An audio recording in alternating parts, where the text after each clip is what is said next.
morning, everyone, and welcome to our first ACE Adobe program, where I will be taking you through a few of the different Adobe Creative Suite programs and showing you some easy ways you can use them to create your own graphics, newsletters, and other neat things.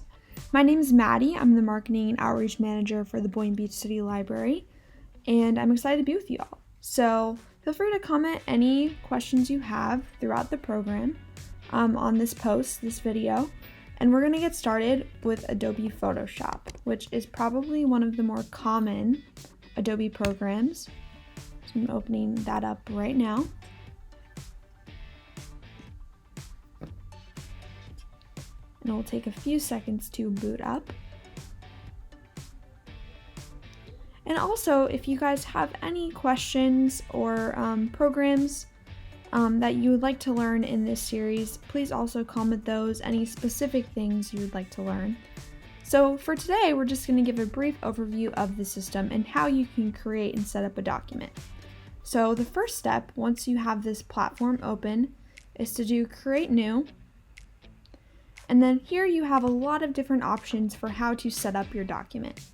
Adobe Photoshop has a lot of different presets that make it easy if you don't necessarily know the exact measurements of what you want to create, and they have some templates too, like a multi-album layout, a mock poster frame, different things like that.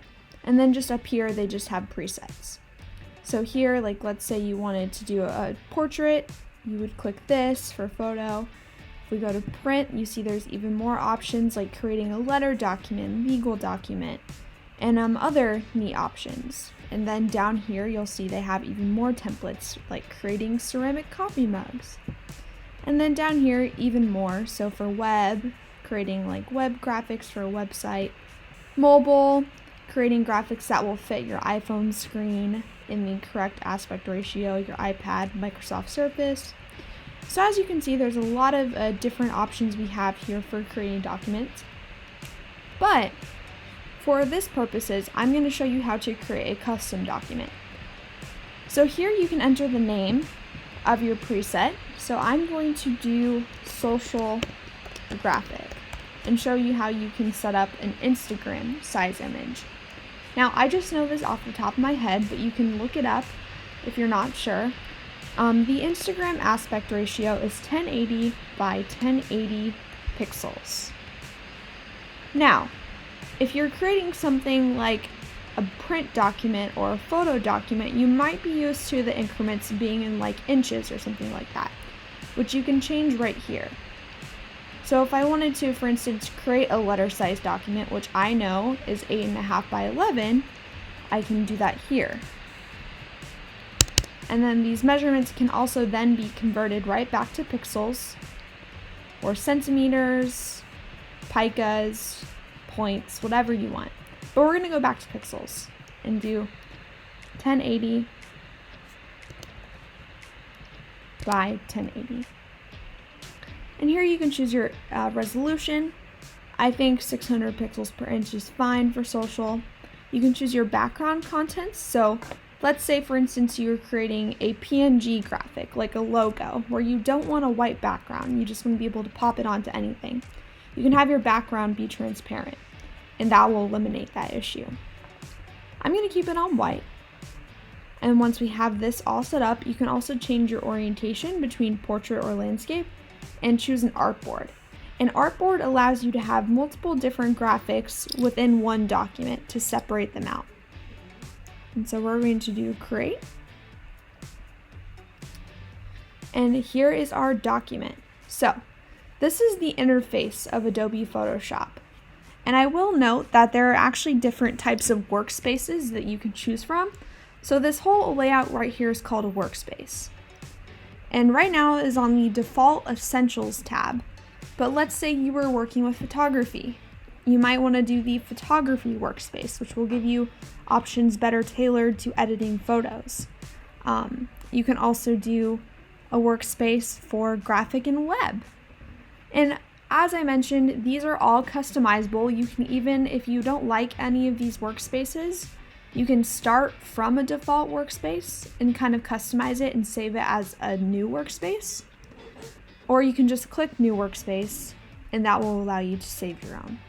I'm going to leave it on default because I think this gives us most of the options we need to show you how to work in Photoshop for starters. And in future videos, I'll be going through a bit more in depth on some of these tools you have over here. But this is kind of where all of your work is going to be from. It's going to be from a mix of here and here. So let's say I wanted to add some text to my graphic. You would type the T, which is the horizontal type tool. Then type here. I'm going to do Boynton Beach City Library, like that. And then to move it on a Mac, you'll do Shift and then click. And this can, for instance, let's say this will free move it, but by hitting Shift, this will keep it on the same horizontal plane or the same vertical plane if you want to do more fine-tuned movement. And if we move it a bit, you'll see that this pink line here that shows up, this shows us when the item is centered both vertically. So right now it's vertically centered. Whoop, let me get it back to there. And then if I want to horizontally center it, I just move that a bit more too, till I see that line. And that is horizontally centered. You can also, as another option, just go up to here, and that should also allow you to do it, but the alignment will do the same exact thing. Now over here, this character tab, this gives you some options for editing your text. So this is your font, so you can choose any font you want. So if I wanted to put it on Avenir, click that. And then these are all the different options for that given font. So you could do book, which is thinner. You could do medium oblique, which is italicized. And other really cool options like that to really customize the look of your text. Right here, this is where you'll adjust your text size. Or you can also hit Shift and then drag a corner to either free transform it, or just simply drag a corner to transform it without messing with the height or width of your text. Right here, this is your line height. So like, let's say I had 2 lines. So I'm going to type another line so that you can see. By going here,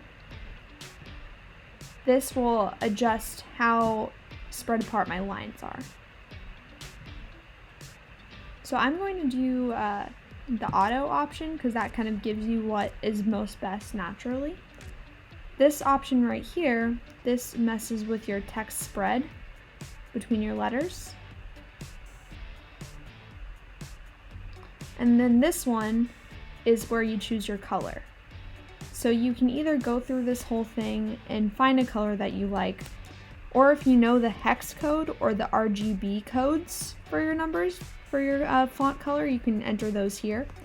Or you can also use the, where is it? You can also use the eyedropper tool to sample a different color. So like by clicking the white, that turns my text white.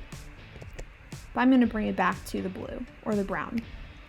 And then down here, there's even more options for messing with your text. Like you could put it in all caps. You could do sentence casing, where like messes with it like that, italicized, bolded, and so on. So as you can see, there's a lot of options that you can do to mess with your text. And in future videos, I'll show you even more ways like adding effects, like drop shadows and different things like that.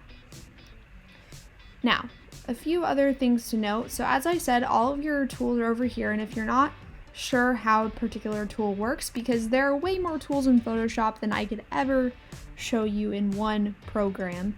And a lot of this is kind of up to what you want to do. So for instance, as someone who works in marketing, I'm not going to use all the tools that a graphic designer would use. But there are quite a few that I touch on, and I'll show you those. But at the end of the day, you kind of want to look through these and see what makes the most sense for you and what you're trying to accomplish. And Adobe is super great, and it has all of these tutorials, and you can also find more on YouTube to give you even more insight into what you're doing. One last tool I'm going to show you in this video is the square tool, which allows you to draw shapes. And if you'll see, some of these tools have little arrows at the end here. This means, I'm on a Mac, just to disclaimer, this means if you right click, you'll see even more options under that same tool area. So if I go, for instance, to this part, it'll show me I can draw a rectangle, rounded rectangle, ellipse, aka circle, polygons, custom shapes, and more. I'm just going to do a rectangle for now. And just like with adding text, if you want to draw your shape proportionally, so make like a perfect square, you want to hold down Shift as you draw your shape. But if you just wanted to freeform your shape, you can just draw it without doing that. But since this is a perfect square, I'm going to use my Shift option and draw my square out until it fills this background. Now that we've drawn our shape, you'll see that we have a bar here that gives us more options on the properties of the shape. So you have your fill, which is the inner color of your shape, and your stroke, which is the edges. So it's kind of hard to see because this is black, but let me, just for purposes, change it to white. And you can see that that changes. And then I'm going to change this to maybe this tan color. You see that that changes. And then we have our shape right here, and you can change the size of your stroke right here. So like, let's say I wanted to make it small, like that, or like super large. Well, that's a little bit too large, but like that. You can change that there.